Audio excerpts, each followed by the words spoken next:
Dobro večer, dobrodošli još jedan na jedan, dragi gledatelji. Anar Imanov, njegova ekscelencija, veleposlanik Azerbajdžana u Republici Hrvatskoj sa nama. Dobro večer, dobrodošli. Good evening.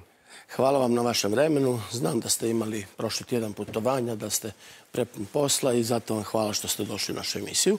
Imali smo neposredno prije jedno 2-3 tjedna također veleposlanika Armenije, pa sam ja mislio da je posve logično pozvati i veleposlanika Azerbajdžana. Zatim prije pričali smo, imam i prijatelje tamo, pa svakako je korektno onda da čujemo i vaš glas. No, prije nego što počnemo o odnosima Armenije i Azerbajdžana, kako su bili netom izbori, predsjednički izbori u Azerbajdžanu, u vašoj zemlji, možete li mi kazati koji je značaj ovoga izbora?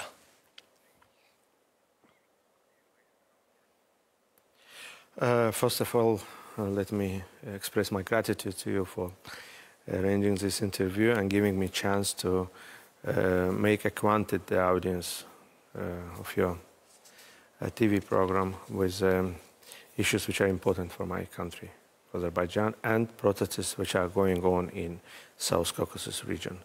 So, answering your question, I want to say that the present elections which have been held in Azerbaijan on 7th of February are of a great significance for my country.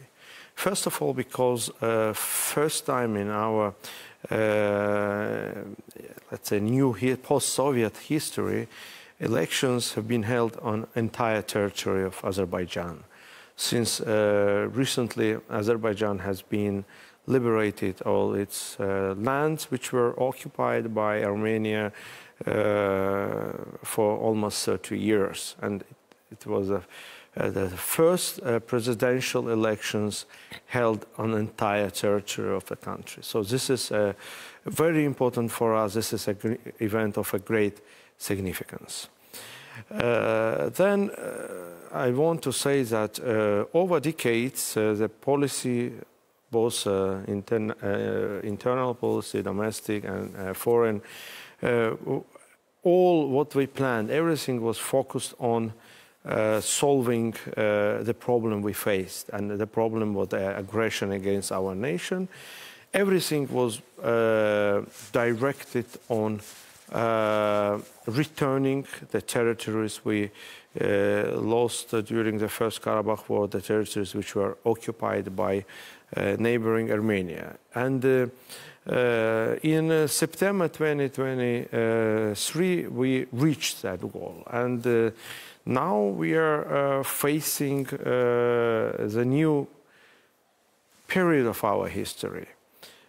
So there is a period of rebuilding, reconstruction, setting new goals and moving towards those goals. And in this a special period of our history, a special time for our nation, these elections are, of course, very important. Elections have been held and very successful. It was overwhelming majority of votes going to President Ilham Aliyev. He won the elections, and it was not surprising because he led the nation over very harsh times. He led the nation towards our victory, towards development, so towards prosperity. And of course, there was no doubts about who would win elections. And it was a free, independent, very open elections, which, as I said, opening a new chapter in the history of Azerbaijan. Uporabili ste 2-3 puta dakle, u riječ ovaj pojam okupirani dio, dakle, tog Gorskog Karabaha. Armeni to doživljava kao stanovitu enklavu. Kako to da Azerbajdžan doživljava, dakle, to područje kao okupirano, kao integralno azerbajdžansko i kad je to Armenija okupirala? Možete li za naše gledatelji kazati par podataka više kako bismo mogli pratiti onda lakše i bolje cijelu tu dinamiku odnosa koja je dovela do tog sukoba. Okay. So to understand the situation, it's very important to know the background of all of happenings.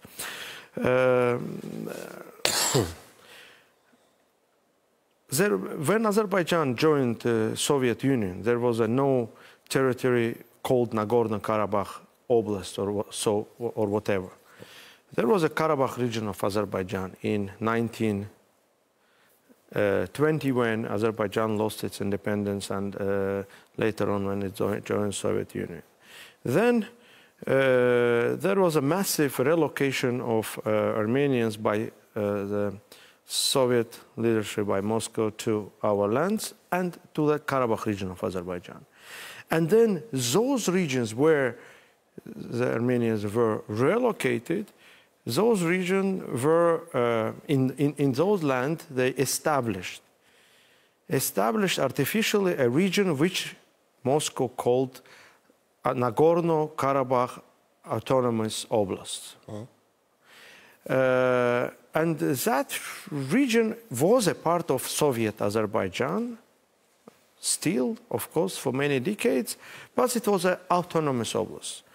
So autonomy doesn't mean independence. So they had a chance to learn their language, to implement their cultural rights, Armenians living there, etc. Before the collapse of Soviet Union in 1980s, Armenians started to claim independence. And the war started. The war started as a result of which Armenia, using external support, occupied that region.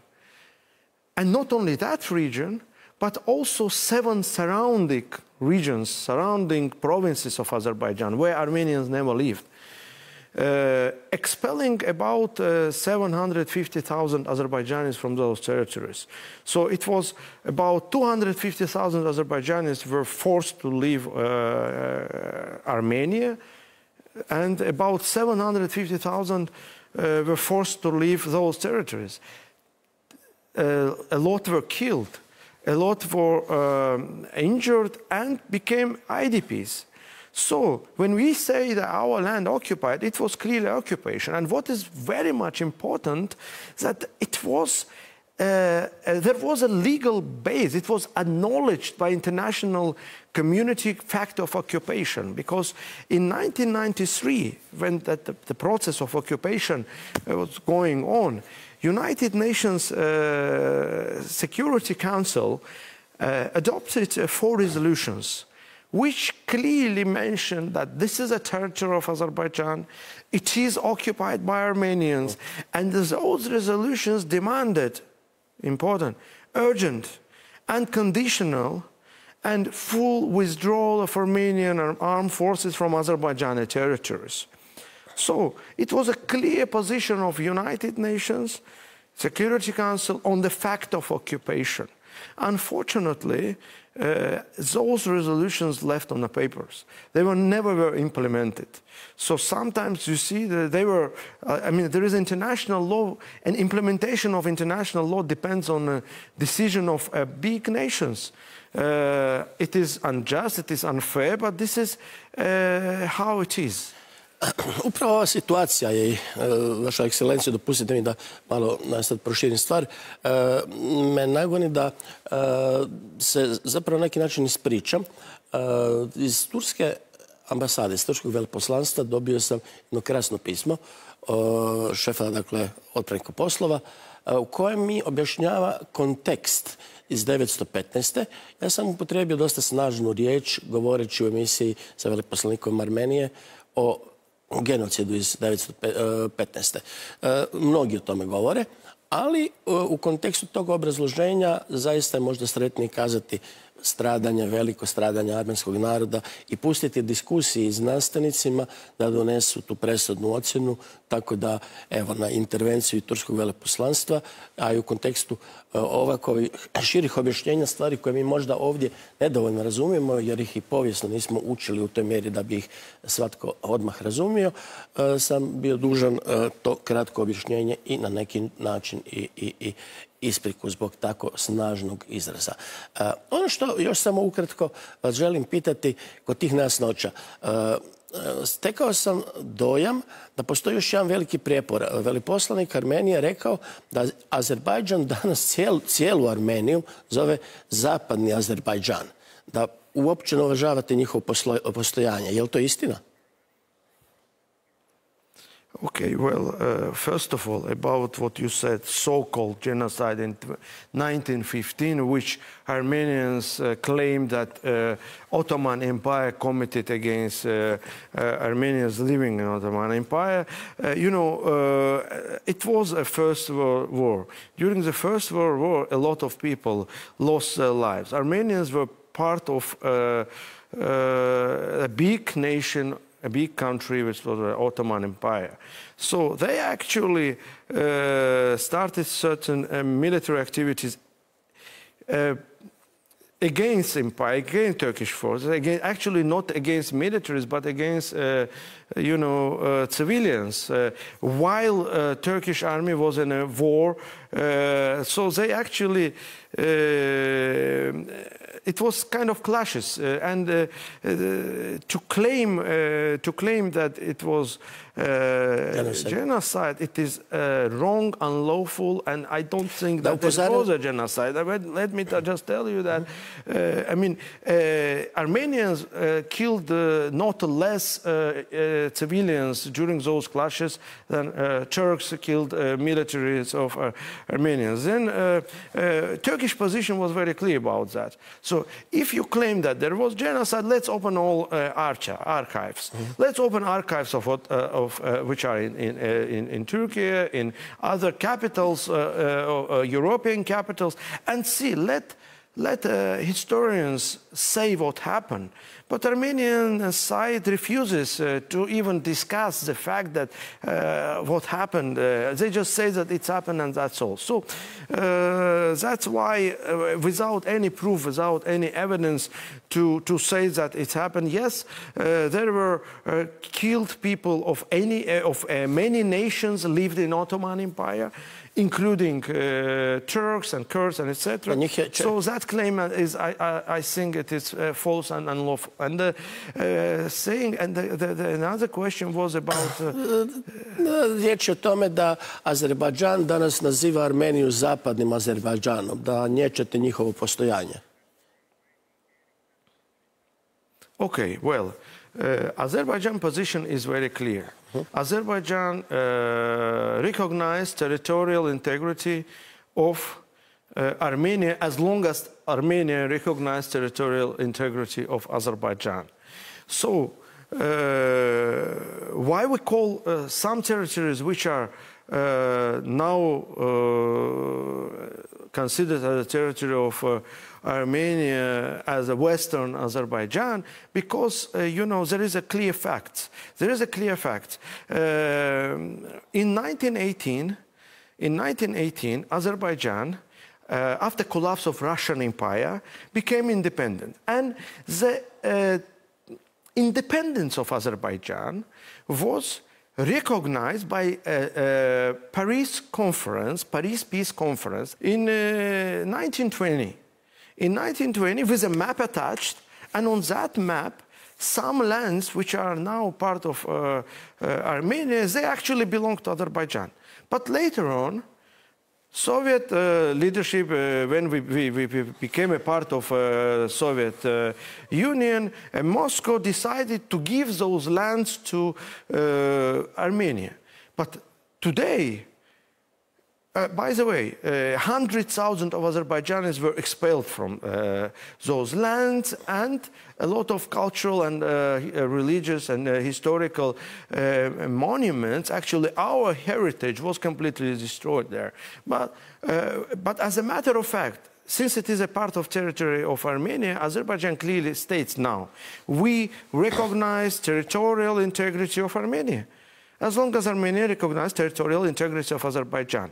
And after the war, since, I mean, we switch from topic to topic, so let me tell you that the occupation of our land lasted for almost 30 years. And in 2020, Azerbaijan, during the 44 days of Second Karabakh War, or how we call it, patriotic war, we liberated our territories.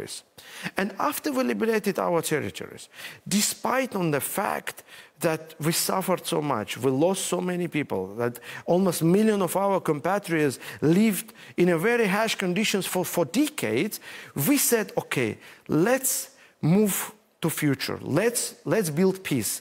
And we, Azerbaijan, actually offered a peace treaty, and based on five principles. And one of the most important part of that treaty is a mutual recognition of territorial integrity. We offered to Armenian side to sign a treaty and to mutually recognize territorial integrity of each other. What kind of territorial claims we can talk about now? Azerbaijan doesn't have any territorial claims against Armenia today. Koji je onda uzrok sukoba, najkraće pitano, zašto je došlo do nedavnog kršenja primirja između Armenije i Azerbajdžana?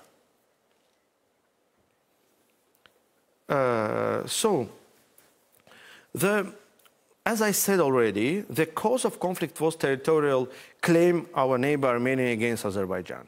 So, after collapse of Soviet Union, again, with external support, Armenia occupied, as I said, Karabakh region of Azerbaijan and surrounding 7 regions, expelling, ethnically cleansing 750,000 of Azerbaijanis from those lands. So, for decades we had negotiations, which led to no result. And the main reason why there was no result, because the key stakeholders, key international players, they didn't push Armenia to implement the UN Security Council resolutions, which were clearly saying that Armenian armed forces had to be withdrawn from our lands.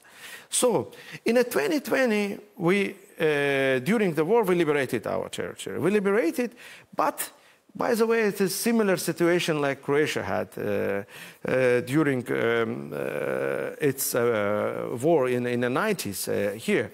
So some territories remain. We didn't enter to some territories in Karabakh. Armenians continued to live there. And Russian peacekeepers entered there. And we meant that the Armenian population will be reintegrated into Azerbaijan society. We offered them reintegration. We offered them that their rights and freedoms would be guaranteed by our legislation. Unfortunately, it was not happen. Why? Because, first of all, the war which was stopped in 2020, it was stopped by signing a joint statement. Joint statement, trilateral joint statement signed by leaders of Azerbaijan, Armenia, and Russia. One of the very important clauses, paragraphs of that document was that Russian peacekeepers enter, and at the same time, Armenian armed forces are leaving those territories, the Karabakh. We could go further, but we stopped. We said, okay, we don't want any casualties, so let's find peace, and etc. So, what happened? Russian peacekeepers entered, but about 15,000 Armenian armed forces left there, and they refused to leave with different, bringing different reasons for that. And then they refused the reintegration, they refused the withdrawal armed forces, and further on they started to bring more weapons from Armenia to our territory, Karabakh, internationally recognized territory. So they started to bring a mine there, they planted mines, and we had our civilians lost. Not only civilians, but our servicemen and civilians lost their lives because mines planted on our lands, mines produced in 2021 after ceasefire was signed. So we had legitimate questions how it is happening. How it is happening that we are, from one side, we are speaking about the peace. From other side, Armenia brings to our land mines, plants that kills our people. Armenia implements rotation of its armed forces, bringing to our Karabakh region its servicemen. We had the proofs, we had evidences, we used to show everywhere to partners. Nothing changed. And it happened for 3 years like that. And in 2023, last year in September, Azerbaijan implemented anti-terror measures. One day, just 23 hours. As a response to another explosion of mines, which resulted with the killing of several of our people. So, in 23 hours, the remain of Armenian armed forces were destroyed, they capitulated, and they agreed on with our terms. And now Azerbaijan controls entire territory, including Karabakh. Koliko ste danas onda blizu primirja i potpisivanja nekakvog, možda ne samo temporalnog, nego, ajde budemo krajnje optimisti, stalnog mirovnog ugovora? So the parties are negotiating. There are discussions around a peace treaty, and also there are discussions on delimitation of a border, because a border between Azerbaijan and Armenia, it is a kind of conditional border, because Armenia occupied our lands right after collapse of Soviet Union. And during the Soviet Union, republics, parts of Soviet Union, they didn't have a state borders. It was kind of administrative borders. So, since after the deoccupation of our lands, we are now involved in negotiations on defining the state border between Azerbaijan and Armenia. And there was established a delimitation commission. And our people, they meet in a border without any, mediators. They meet in a border between two states and negotiate the delimitation of the border. Meanwhile, we have discussions on a peace treaty. So it's kind of, the process is going on. Sometimes it is difficult. We feel that it is difficult to understand our counterparts. So we agree on certain terms and conditions, and then we hear another statements from our neighbor, from Armenian side, and then it, of course, doesn't help. Doesn't help also involvement of some third parties, bigger players, which are interested, maybe not that much interested in peace in our region. And that does not help as well.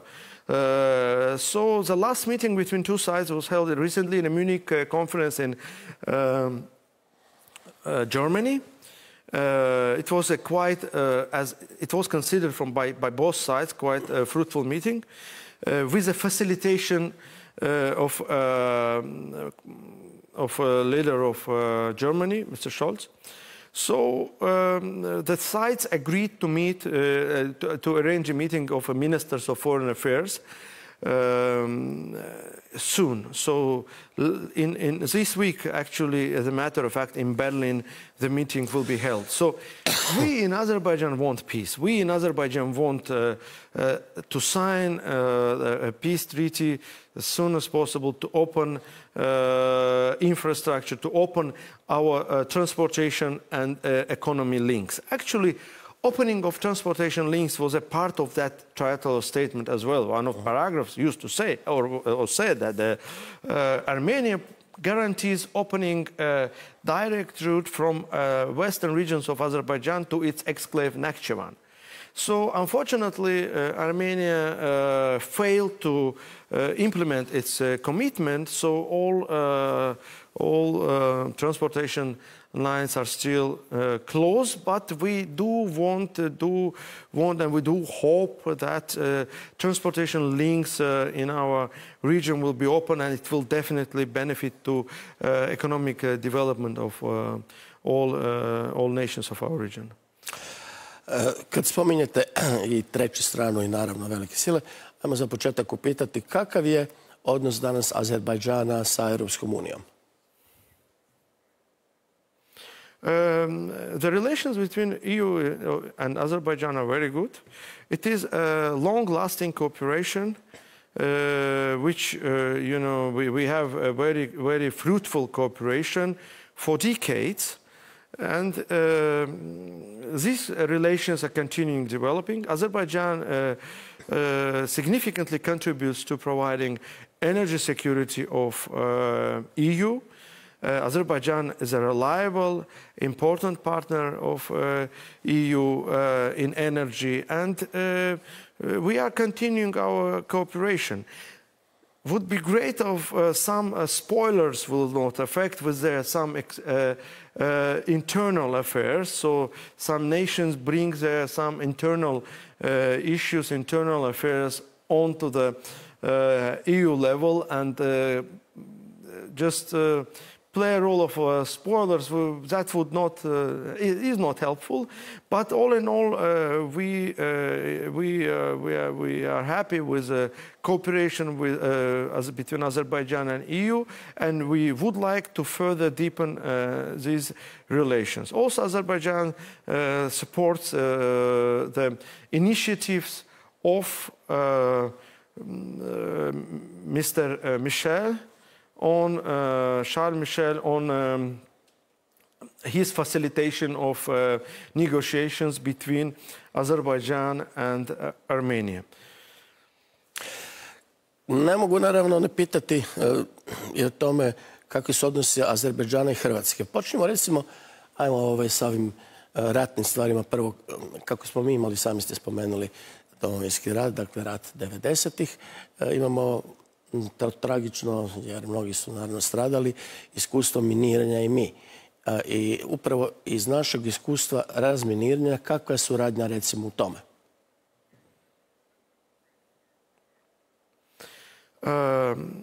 You ask about cooperation in general or in a mine clearance? Prvo ćemo sa razminiranjem, a onda ćemo općenito. So mine problem is really a big problem for Azerbaijan. There was about 1.5 million mines were planted by Armenia in our lands. And, unfortunately, Armenian side refuses to give us maps they have, which would help us to implement demining faster and bring our internally displaced persons, our people, our refugees back to their homes. So, in an example of Croatia, we can see that it is a really huge problem. Croatia is implementing demining activities more than 30 years.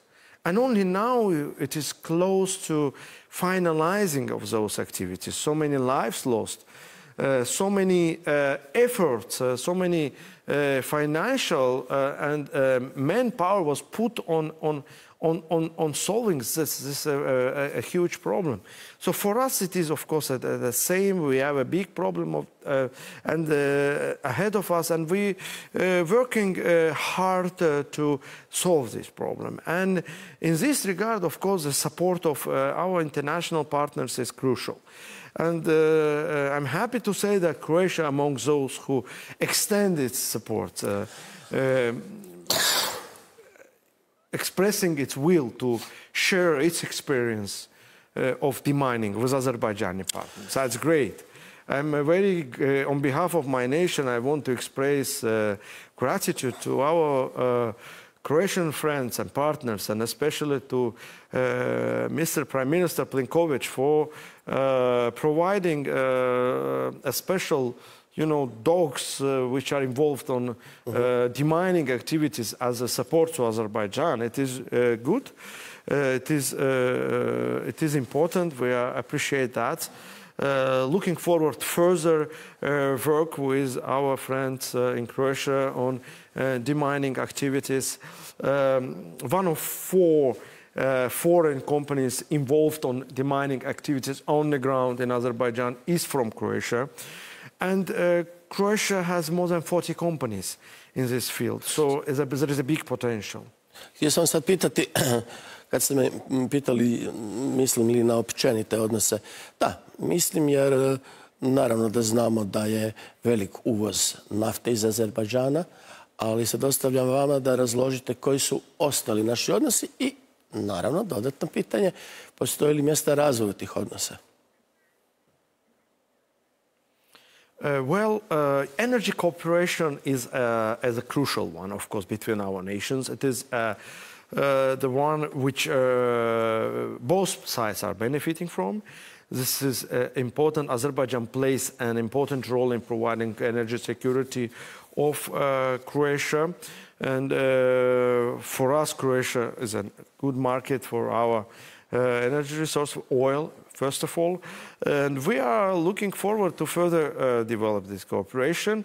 And from last year, actually, Croatia became, not only a consumer of Azerbaijan crude oil, but also a transit country for crude oil. Croatia transited Azerbaijan crude oil further to Slovakia.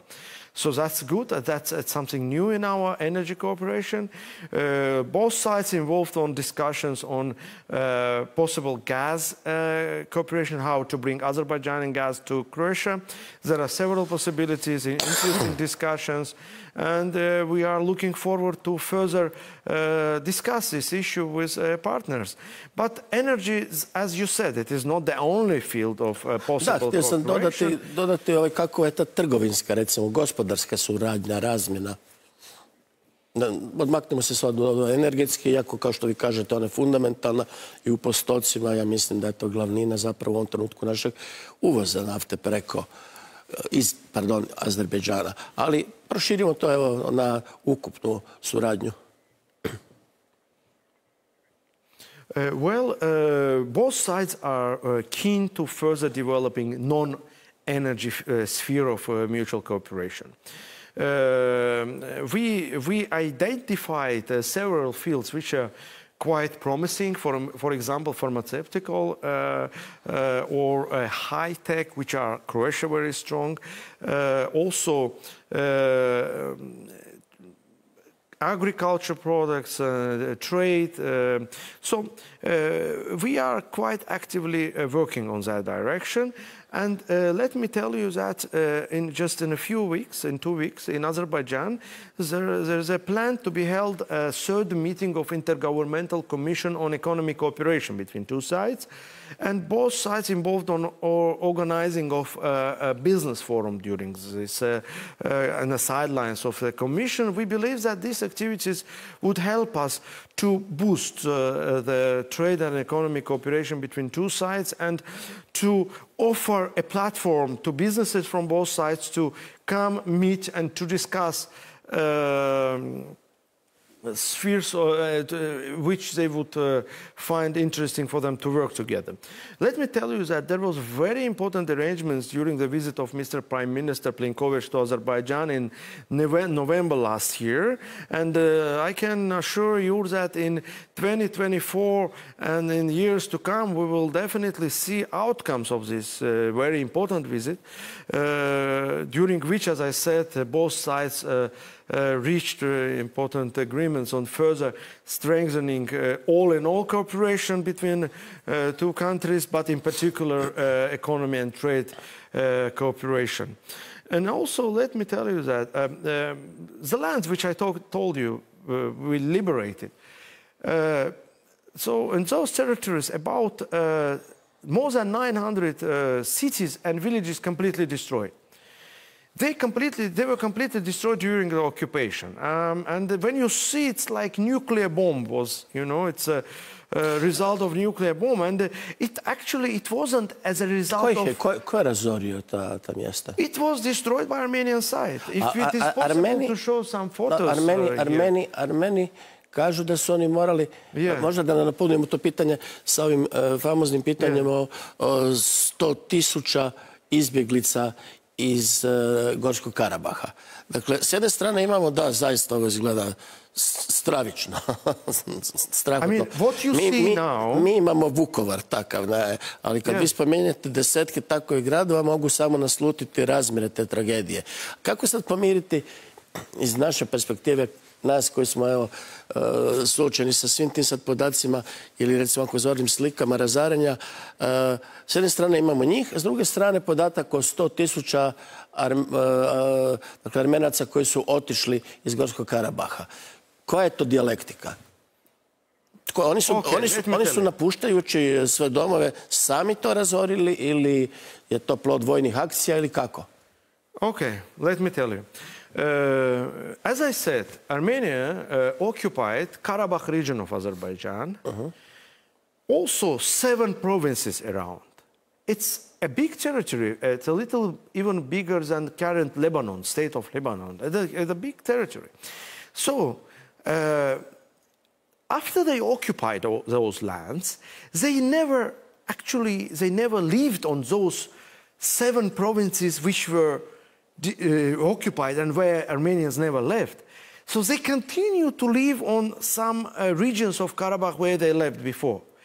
And what they did, they destroyed gradually all those provinces, village by village, city by city, as you see now. What is this? This is houses of people. What happened to these houses? There was no bombardment there or hostility there, no. After they forced people to leave, they started to go there like doing shopping, if you call it like that. First, taking what people left behind their clothes, their, house stuff, furniture, and after, when everything gone, they started to take everything which they could use as construction materials. Bricks, windows, roofs, stones from cemeteries. So that is what they took. And as a result, we have this one. And when we deoccupied our land, we were shocked. Koliko kažete da je takovih gradova? About more than 900. More than 900. 900 cities and villages. Nevjerovatno, malo sam zastao. And why to occupy your neighbor and bring it to this condition? I mean, in general, occupation of neighbors' territories, it is an unlawful act and it is terrible. But not only occupy, but also to completely destroy, That is what we faced. And that is, we didn't expect so bad. For example, we could see some houses of Armenians in the city of Shusha, for example, which we liberated, that their steps were made by the bricks taken from the cemeteries. So when we opened the bricks, we could see in other side the photo of person who was dying. So we faced this terrible stuff, and nevertheless, we said that we want peace. But what I wanted to say, now we are reconstructing all those lands. Now we're rebuilding. My president said that we will turn those territories into heaven. And we are doing it. Those lands are building based on smart city, smart village concepts, green energy, eco-friendly. So it will be turned into heaven, but it takes time. It will take time, it will take resources. But gradually, we are already bringing our people back, and we are restoring those lands. It means that there is a big possibility for companies around the world to come and work. For us, first of all, are welcome companies from the friendly countries. Croatia is a strategic partner of Azerbaijan. And for us, companies from Croatia are welcome to come to Azerbaijan and participate on rebuilding activities.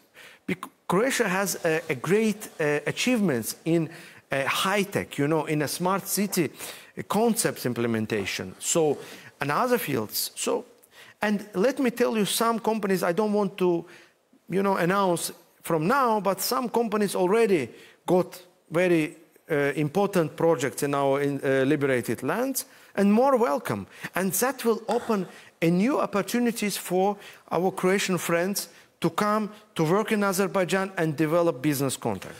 You asked about Armenian left. I didn't answer that question. So, as I said, Armenians lived in territories well as they lived earlier, and destroyed the rest where Azerbaijanis lived.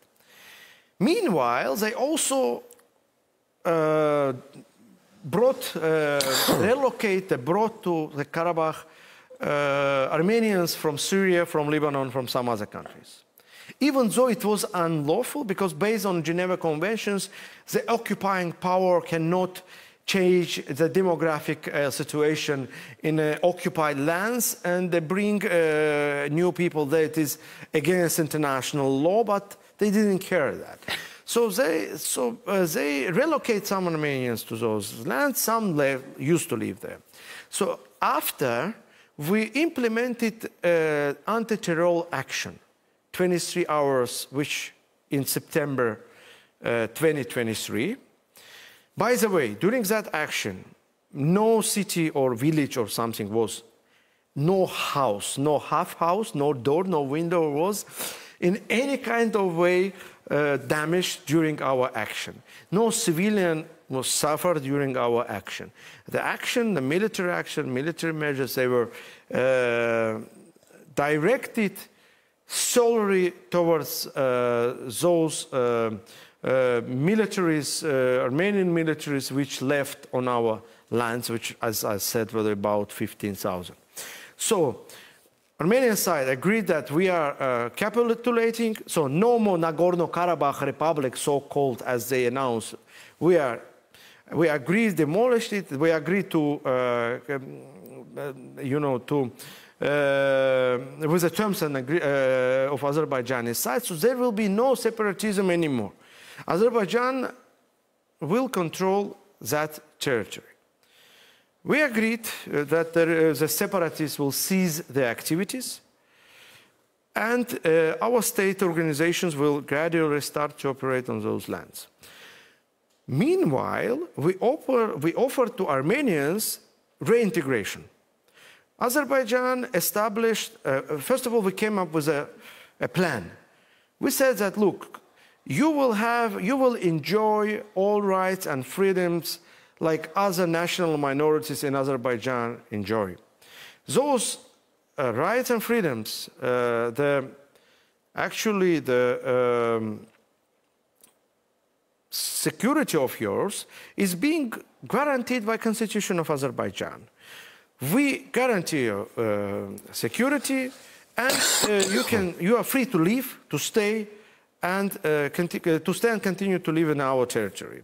Also, we came up with some certain plan. For example, by participating in municipal elections, they had the right to choose their representatives and to, you know, to implement by that the local kind of a local governance, or they could be a part of local police and to participate in providing local security and etc.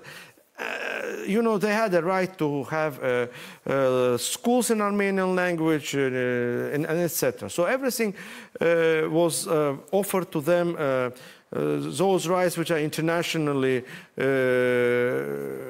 approved, and our Azerbaijani, our national minorities, other national minorities are enjoying. Unfortunately, they didn't want, or they were not so much informed about this. We had also thinking that the leaders of the separatist leaders, they just inform the people. So they left. Even though even in the border, our guards were telling to them, guys, you can stay, you're safe and sound.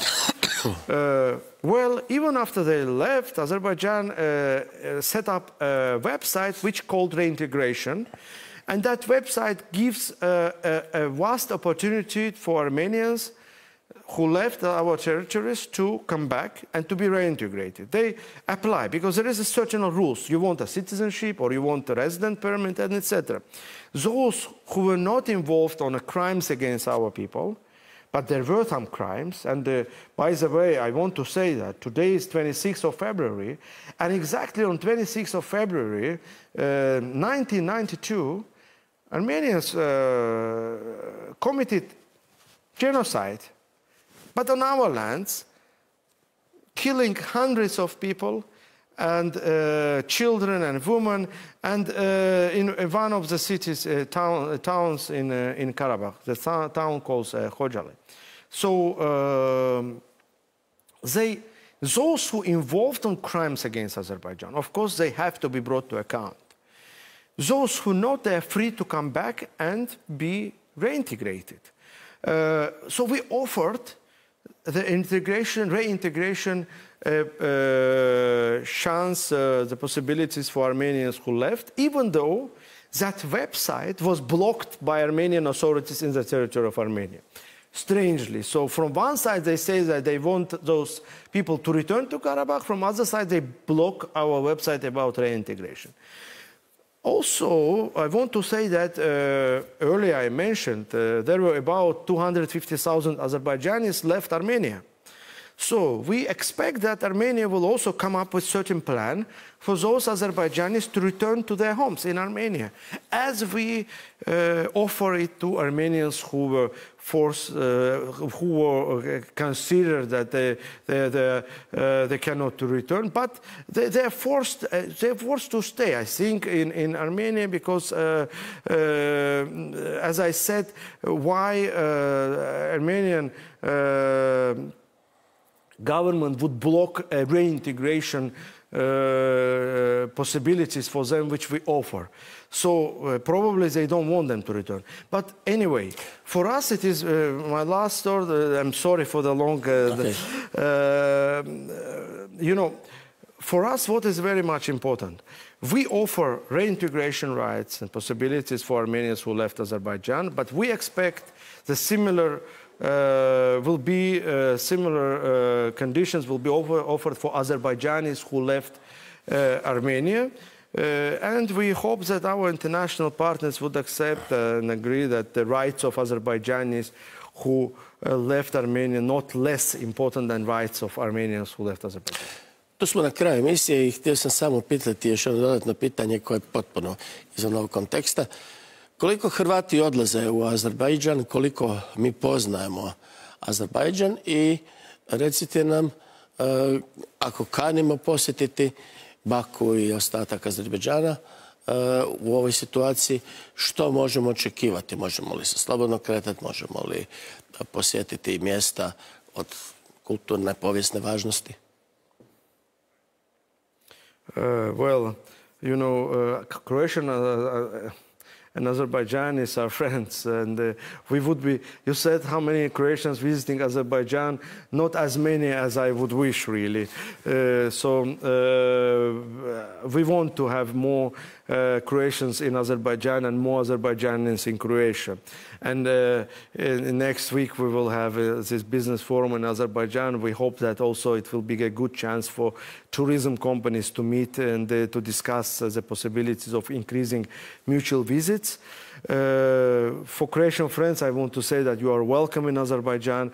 I want to say that this is a country where you will enjoy a great food. You will have a chance to be acquainted with a very rich culture and historical sites. And the capital, Baku, it's a kind of a mix of Eastern, West, and definitely nice place to be. So there are any obstacles for traveling to Azerbaijan. There is an e-visa application, very easy to get a visa to Azerbaijan, just in 3 hours or 3 days, depending on your plan. Otherwise, you can also visit our embassy to get your visas. And you're free to go, to travel to Azerbaijan. Please come, and definitely you will enjoy your visit to my country. Thank you. Hvala vam lijepo na tom pozivu, hvala lijepo na vašem vremenu, hvala vam na dolasku u ovu emisiju i nadam se da smo vam pružili mogućnost da u potpunosti eksplicirate svoju poziciju, svoje stanovište. Hvala još jednom i do nekog drugog susreta. Doviđenja. Hvala lijepo što ste bili sa nama. Gledajte nas naravno i sljedećeg utorka, a do tada doviđenja.